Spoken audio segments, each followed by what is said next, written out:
Hey, this is Dr. Corey Glenn, and I had a request to make a video of showing how I would make a surgical guide for a distal extension. So, as you know, probably when you make a guide on a distal extension just using your intraoral scan, oftentimes that's going to be, not the most accurate because as you're drilling back here, the pressure is going to tend to unseat this, especially if you flapped below that. And so you lose some of the accuracy. So the way I've always dealt with this is to actually make a tooth supported guide, but in the area of the distal extension to have that rest on bone. That way there's a positive stop and your guide won't dip on you as you're placing the implant. So let's go through how I would do this real quick. So this is just an example case that I happen to have. You can see there's an intraoral scan, everything's edentulous beyond here.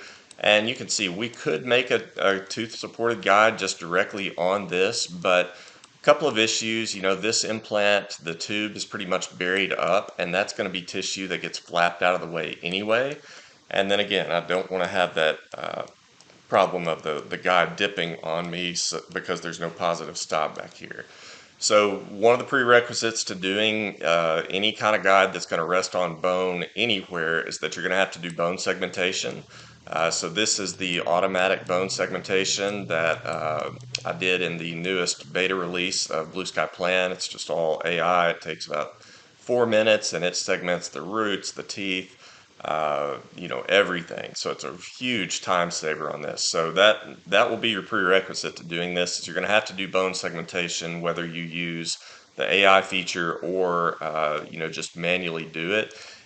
Just for what it's worth, if you do end up doing manual bone segmentation, you don't have to do the whole jaw. I mean, really, the only area that matters is just the crestal portion in the area of your implants. Everywhere else, you could pretty much not worry about segmenting. Okay, so we've got this. You can see the intraoral scan is stitched in already. So a number of ways you can approach this. I'll just show you, one way in particular that you could do this. So the first thing I'm going to do is go ahead and close this model.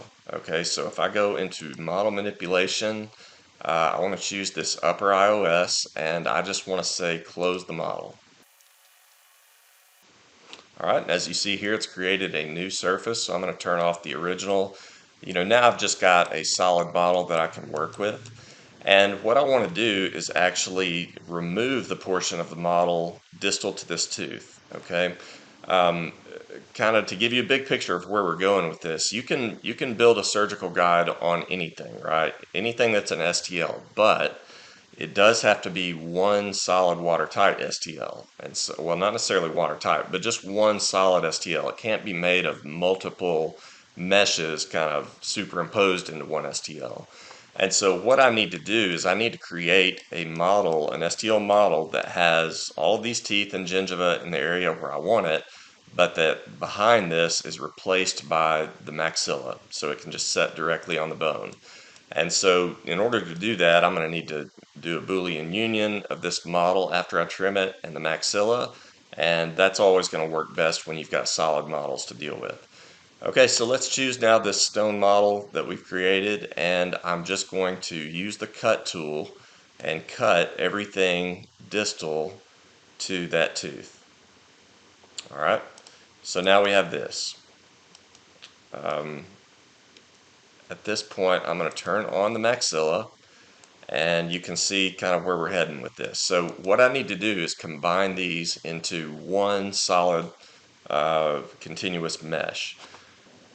So in order to do that, what I'm going to do is just go ahead and export both of these models. I'm not going to do the implants.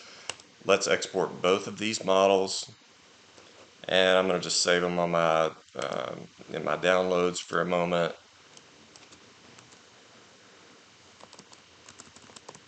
And we'll call that model combine, because that's what I'm really wanting to do, is combine these two models.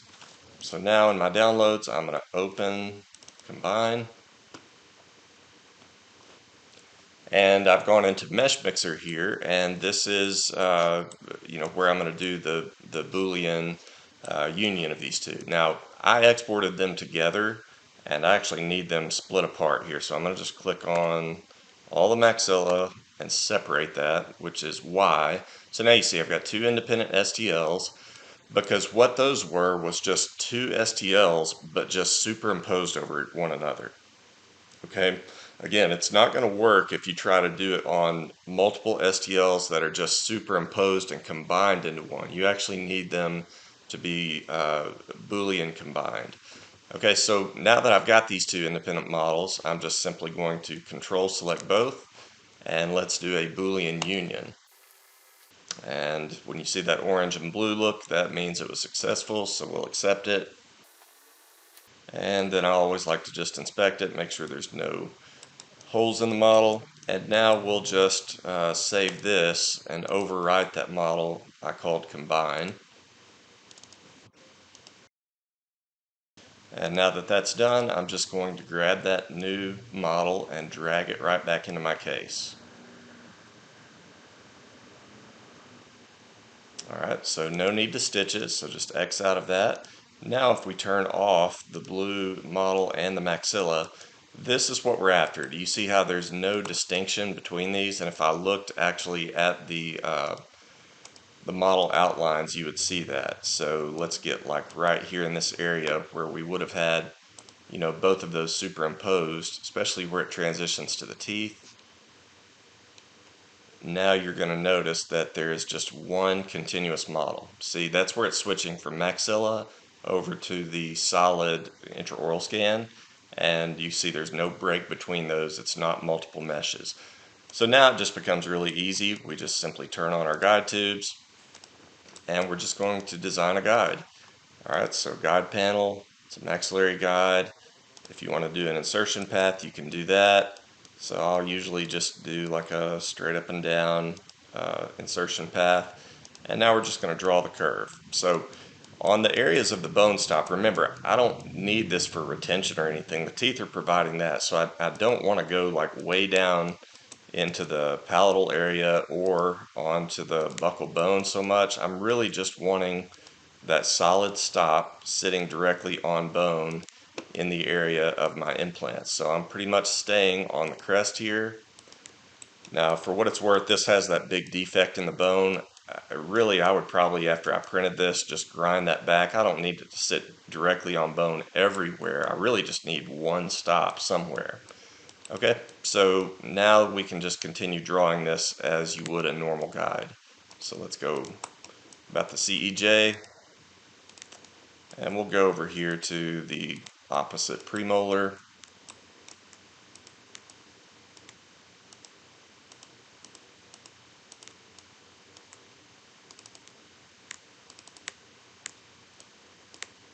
And then close your contour, make sure it's all connected, you don't have any of the dots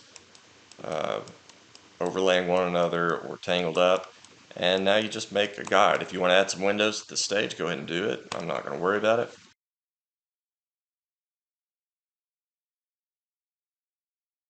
Okay, and there you have it. Now you have a surgical guide that's resting on the teeth everywhere except for distal to this area. And as you can see, it's resting directly on the bone in that area. And so it's easy solution. It's going to give you a very definitive seat, and you don't have to worry about losing your accuracy or screwing up your depth because of the guide tipping back here. So anyway, that's it. Hope you found that helpful.